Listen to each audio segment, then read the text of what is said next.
Silver ETF जो कभी मेरे पोर्टफोलियो में 30 से 35% प्रॉफिट में था, आज उसी में हम 7% लॉस में हैं। तो आइए सबसे पहले चलते हैं हमारे डीमेट अकाउंट पे जो हम एंजल वन पे बनाए हुए हैं। पिछले बार जब हम अपना वीडियो बनाए थे तो आप लोगों को दिखाए थे कि मेरा टोटल इन्वेस्टमेंट स्टॉक मार्केट में 17,000 रुपया है, जो अब बढ़ के 48,000 के आसपास हो चुका है। लेकिन हर बार की तरह इस बार हम प्रॉफिट में नहीं है बल्कि 700 रुपया के लॉस में। तो चलिए आपको हम अपने पोर्टफोलियो का सैर कराते हैं, दिखाते हैं कि कौन सा ईटीएफ मेरा लॉस में है जिसकी वजह से मेरा ओवरऑल पोर्टफोलियो 718 रुपया लॉस में है। तो मेरे पोर्टफोलियो में सबसे पहला जो ईटीएफ है वो है बैंक बीज। तो जैसा कि आप लोग देख सकते हैं कि बैंक बीज का मेरे पास टोटल 3 ईटीएफ है। 1690 रुपया मेरा टोटल इसमें इन्वेस्टमेंट है और 5.5% के प्रॉफिट में है। 94 रुपया इसमें मेरा प्रॉफिट शो कर रहा है। ठीक है, नेक्स्ट जो मेरा ईटीएफ है वो है mid cap ETF. Mid cap ETF का 350 क्वांटिटी है मेरे पास टोटल 22 रुपया 15 पैसा के रेट से, और थोड़ा सा बड़ा है 22 रुपया 28 पैसा हो गया है। टोटल इन्वेस्टमेंट इसमें मेरा 7,752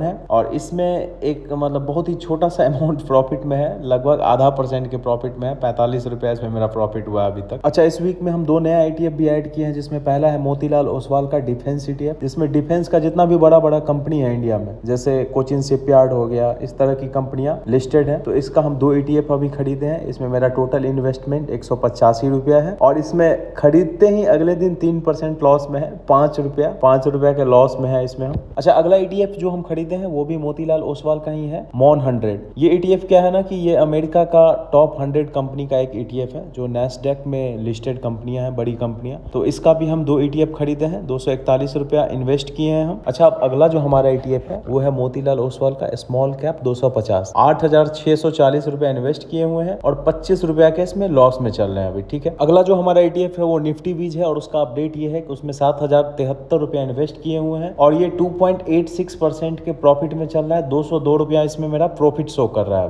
अब अगला ईटीएफ हमारा टाटा गोल्ड है, जो मेरा फेवरेट है। 406 ईटीएफ मेरे पास जमा हो चुका है। इसमें 4,500 के अप्रॉक्स इन्वेस्टमेंट है मेरा और 255 रुपया यानी कि 5.5% के आसपास प्रॉफिट है। अब अगला जो ईटीएफ है ये मेरे लिए सबसे ज्यादा इंपॉर्टेंट है, टाटा सिल्वर, क्योंकि सबसे ज्यादा क्वांटिटी इसी का हम बाय किए हुए हैं। 1212 क्वांटिटी है मेरे पास और एवरेज प्राइस जो हम बाय किए हुए हैं 15 रुपया 4 पैसा के रेट से हम एवरेज खरीदे हुए हैं। ठीक है, अभी जो इसका प्राइस चल रहा है वो 13 रुपया 98 पैसा के आसपास इसका प्राइस चल रहा है। इसमें हम टोटल लॉस में है अभी 1284 रुपया। अगर हम चार्ट ओपन करके देखें सिल्वर का या टाटा सिल्वर का जो मेरे पास है ईटीएफ, तो अपना जो उसका हाई था उस हाई से वो 25% तक नीचे आ चुका है और कितना नीचे जाएगा ये तो पता नहीं है। अब अगर हम एक इंडिकेटर लगाते हैं टाटा सिल्वर के चार्ट में 50 डेज मूविंग एवरेज का, तो हम देख सकते हैं कि 50 डेज मूविंग एवरेज के ऊपर टाटा सिल्वर का प्राइस सपोर्ट लेने का कोशिश कर रहा है। और अगर यहाँ से प्राइस फिर से बाउंस बैक हो जाए या फिर मार्केट साइडवेज में हो जाए इसका प्राइस, तो फिर ऊपर जाने का चांस है। लेकिन अगर 50 डेज मूविंग एवरेज को ब्रेक करके, चूंकि सिल्वर बहुत ही वोलाटाइल है, तो अगर वो ब्रेक करके नीचे जाता है तो फिर कितना नीचे जाएगा कुछ भी पता नहीं। खैर, जितना भी नीचे जाए ये मेरे लिए एक अपॉर्चुनिटी है, बेहतरीन अपॉर्चुनिटी, उतना ही ज्यादा इसमें हम बाइंग करेंगे। तो हमारा इन्वेस्टिंग जर्नी एकदम ही बेकार चल रहा है। कैपिटल तो हम बढ़ाते जा रहे हैं, इन्वेस्टमेंट मेरा बढ़ रहा है,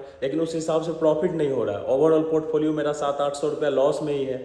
अकेले टाटा सिल्वर में 1300 रुपया लॉस में है। खैर, अब देखना ये है कि लाइफ का दूसरा सबसे इंपॉर्टेंट सेक्टर हेल्थ में मेरा क्या अपडेट है। तो पिछले मंथ में 86 किलो से 81 किलो तक हम अपना वजन घटा के लाए थे, 5 किलो वेट लूज किए थे, लेकिन इस बार मेरा वजन लगभग आधा किलो बढ़ गया है। इसका रीजन है कि दिवाली में इतना ज्यादा बिजी थे कि वर्कआउट हम छोड़ दिए थे, ठीक से खाना पीना छोड़ दिए थे, इस वजह से थोड़ा सा मेरा वेट बढ़ गया। लेकिन अब आज से फिर वापस हम कंट्रोल करेंगे। वे प्रोटीन हम मंगाए हैं और कुछ सप्लीमेंट मंगाए हैं जो बॉडी के लिए जरूरी है। साथ में नेचुरल खाना तो खा ही रहे हैं, जो घर का बना खाना होता है, रोटी सब्जी दाल चावल वगैरह। तो अब दीपावली खत्म हो गया है और कुछ कलर पेंट के जो कस्टमर का रस बढ़ गया था दीपावली के टाइम वो खत्म हो गया है। आज से हम अपना वर्कआउट और साथ में बैलेंस डाइट दोनों स्टार्ट करेंगे और फिर से जिस तरह से हम अपना वजन घटा रहे थे उस जर्नी को वापस से हम रीस्टार्ट करने वाले। हमारा जो वर्कआउट का शेड्यूल था वो ये था कि 600 बार हम रस्सी कूदते थे, 60 स्क्वाट्स लगाते थे, 60 पुशअप्स और 60 क्रंचेज। उसी जर्नी को हम वापस से रीस्टार्ट करने वाले हैं और अपने बॉडी को एक नया आयाम देंगे, एक नया मुकाम हासिल करेंगे। तो मेरे वेल्थ का अपडेट ये था कि 700-800 रुपया हम लॉस में है अपने टोटल पोर्टफोलियो में। हेल्थ का अपडेट मेरा आधा किलो वजन घटने के बजाय बढ़ ही गया। अब सबसे इम्पोर्टेंट जो सेक्टर है मेरे लाइफ में या किसी के भी लाइफ में, वो है माइंडसेट। एक सही माइंडसेट को, स्टेबल माइंडसेट को मेंटेन करना, उस चीज पे हम सबसे ज्यादा फोकस कर रहे हैं। उसके लिए हम अच्छी बुक्स पढ़ रहे हैं, रेगुलर बुक्स पढ़ रहे हैं, टाइम निकाल के, चाहे कितना भी व्यस्त हो। बुक्स पढ़ने के अलावा 10 मिनट रोज मेडिटेशन करते हैं। स्क्रीन टाइम को रेगुलर रिड्यूस करने का कोशिश कर रहे हैं। अपने आप को बिजी रखने का कोशिश करते हैं दुकान के काम में। अगर कस्टमर नहीं आता है दुकान पे तो साफ सफाई करने लग जाते हैं। अब अगर आपके मन में ये सवाल आया होगा कि जो मेरा पोर्टफोलियो 17,000 का था कुछ दिनों पहले, वो लगभग 3 गुना के आसपास 51,000 पे कैसे पहुंच गया? इसका सीधा सा जवाब है, मेरा पेंट का दुकान है और दीपावली अभी जस्ट बीता है। आप खुद सोच सकते हैं। तब तक के लिए जय श्री राम।